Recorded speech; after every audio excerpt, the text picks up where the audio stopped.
The knife is a custom by Jace Alexander out in Canada. The steel, however, is CPM MagnaCut. As I'm making this video, MagnaCut is slowly, gradually coming out to the consumer. I don't have any production folders in MagnaCut yet, but I have run edge retention testing on this steel, on this particular knife. Now, MagnaCut from Spyderco, they're pushing it towards the Salt series, given how MagnaCut itself resists rust and corrosion. Now, generally, I think you have two trains of thought when it comes to rust resistance, at least for the newcomer into the hobby. The first is to obviously go with a Salt series, something like this H1. I know they transitioned to H2 right now, but I have gotten this one. I will get around to doing more edge retention testing on this. So far, I've been unimpressed, but I'm going to run more tests because, well, I enjoy testing. Now, the other option that most newcomers will do is they would get something with the DLC coating to actually help prevent rust, corrosion. This is a good option for most people. Being constrained to having only stainless steels, I mean, it is a good selling point. However, I think there's something even simpler to actually use. I've always advocated for chapstick as a daily routine or a weekly routine for non-stainless steel blades. It's food safe. You mark it up a couple of times, you buff it out. The thing is, it may not be the best rust corrosion like coating. However, it's the most convenient in my opinion. And if something is more convenient, you're more likely to actually to do it. EDCing a tube of chapstick, girlfriend having it, you're allowed to actually put a coating on there, do it a couple of times a week. You'll be in good shape and you'll protect yourself pretty well. Now, I wanted to actually test that out because people, money talks, bullshit walks. I'm willing to actually test it out to see how well it would actually do. Now, my testing, or what I decided to actually run, was I marked up the blades with some chapstick, a couple of strokes, buffed it out, and I proceeded to actually soak the reverse side. I know people would always call this the show side, and this is the lock side, but it would be like the lock side. Coating it in hot sauce. Okay. Now, the hot sauce is going to patina most steels. Even though they are stainless, they are going to have some kind of protection. But what I decided to do was 3 hours, and then I'd wash it off with some water, give it a quick clean, and to see how well it would actually resist the patina with the chapstick. Like I said, I don't think it's the best. It's tacky, but it's something that you could do every single day as often as you want to. And I think this is like the best method to actually keep your non-stainless blades protected. As a control, I used the Tenacious. They list the chromium as like 13%, 14%. So this would probably be the closest towards the stainless spectrum. I put it on there. As you can tell, no pitting, no patina. After 3 hours, it held up very well. Okay. Next one I actually did that held up the best is Cruwear. I don't know if you could really tell. The importance of this video is to actually get the right kind of lighting to actually see how much it's actually darkened up from the hot sauce itself. Now, I blob the living crap out of it on the blades because, well, most people doing these testing is to actually exaggerate the extreme of the extreme. Most conscious users, if they are using it with acidic foods, they should wipe it down. They won't leave it pooled on the blade itself. They'll wipe it down. That's general good housekeeping and how to actually keep your non-stainless blades from actually forming rusts, corrosion, patinas. To take an active approach, even if it's wiping it down on your pant leg or a napkin, that's one of the best things you could do to actually prevent rust itself. Just general, routine, good user tactics or procedures. Okay. Now, this Crewware did not patina after 3 hours. I washed it off with water. No problems. Okay. Crewware is really good at doing that. This is the best out of all the non-stainless that I've actually tested, and we'll go over the other ones real quick. Okay. Rex 45, still my favorite steel. After 3 hours, it got a little bit of darkness to it, but really not that much. That chapstick, I mean, this is also 3 hours with acidic, vinegar, hot peppers, even though I do feel like this hot sauce is on the milder side. It still was able to get some darkening on there, but this is 3 hours. With wiping it down, putting that coating on there, I really don't think you're going to have a problem with even using the chapstick daily for something like Rex 45. Just keep the blade wiped off once or twice a week with that. I honestly think you'll be in good shape when it comes to actually keeping your Rex 45 blades corrosion proof.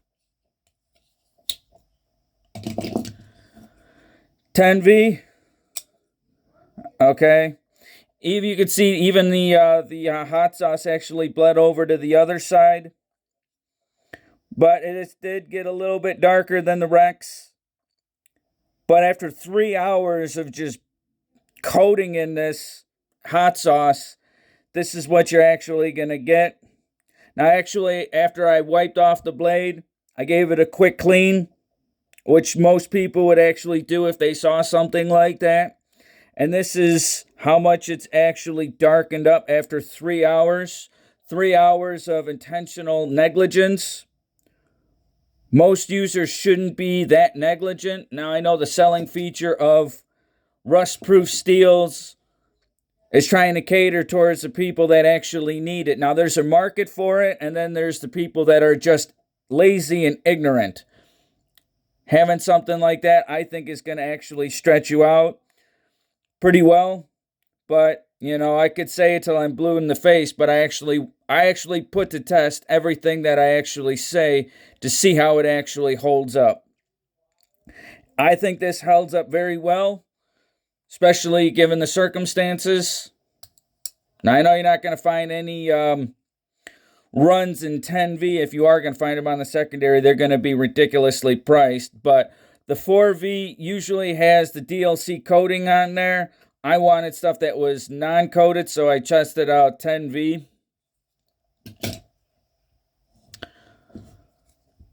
I also tested out 15V just because why not?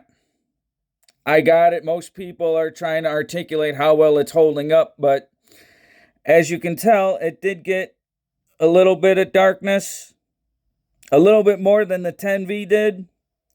Start to see the BBB logo kind of pop out a little bit more than it used to. I did regrind this knife a little bit. However, 3 hours soaking in hot sauce or mild sauce, this is what you actually got. I don't think that's too bad given the circumstances on how well I actually neglected it. Now, I know there's other people that are going to probably do the rusting, But I'm just using this to actually test how long I could actually prevent a patina from forming. I know it's going to form a patina given if I let it sit for a long enough time. But 3 hours, that's like the equivalent of not wiping your blade off when you go on your lunch break and taking your knife home and actually giving it a quick cleaning. I think that's actually respectable how much it actually prevented it. Now, if you need something more, obviously MagnaCut or even the H2s, the LC200Ns, those might be better for you. But this is how much it actually darkened. I know lighting is very important, okay? But it got a little bit of darkness to it, but to me, that's not bad at all. Maximate. So many people have a fear of Maximate rusting on them. I know it's happened a lot. People always talk about how easily it rusts. Well, you just wipe it down. It got a little bit more than maybe the 15V, but then again, 3 hours sitting in hot sauce. I think it did, fairly well. I'm not expecting this to be the best, but I think it's the most convenient to actually protect your blades from rust, corrosion. Basically, I'm trying to cock block the patina from actually happening with the most basic of essentials. Would be kind of interesting to actually soak the knives in hot sauce for like an hour or two, and then go actually doing edge retention to see how well the actual edge resists the corrosion from something vinegar, tomato, pepper, like a concoction like that. I wanted to run high pH alkaline kind of substances, but I think most people, they're the acidic stuff like Sunny Delight, hot sauce, even mustard, it's going to form a patina.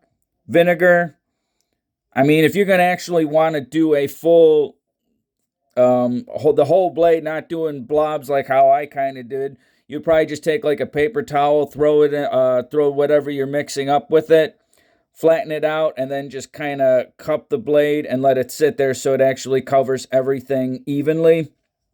But for Maximate, still okay in my opinion. 3 hours, got a little dark. Now, some people force a patina on their knives. I generally don't, but there are people that do that. However, I think just having the chapstick, you'll be able to keep your blade as as close to original as possible. As long as you're not negligent and you're doing it routinely, I don't think you'll have a problem. The worst one out of the ones that I've actually tested was K390. I can see it actually pulled up on the other side. I was pouring a lot on there. I posted everything on my Instagram if people are more interested in the pictures. But it did get a little darker. Okay. But remind you, 3 hours. Simple trick like chapstick to actually protect the blade. I think it came out very well. I will continue to actually recommend this method. Like I said before, I don't think it's the best method. However, it's the most convenient. It's the best you could actually do routinely. I don't think people need something like H1 or H2. I honestly think that most people, if they were conscientious and actually taking a proactive approach, wipe down their blades, clean them every once in a while, apply like a quick coating of chapstick every day, once a week, however you need it, I think that's going to be more than enough for most people not to be afraid to actually take your steels like K390, your 10Vs, your Maximates, even your 15Vs. This is what works for me. This is what I think is the most convenient. And I don't think people need to be afraid of taking non-stainless blades and doing food prep. As long as you're actually taking steps to actually prevent the rust, prevent the patina, preventing everything that will corrode your blade, I think you'll be in extremely good shape. I don't think there's anything to fear. This is the extreme. This is blatant negligence. I don't like promoting ignorance, negligence, but testing it out, you're able to actually see how well stuff actually performs.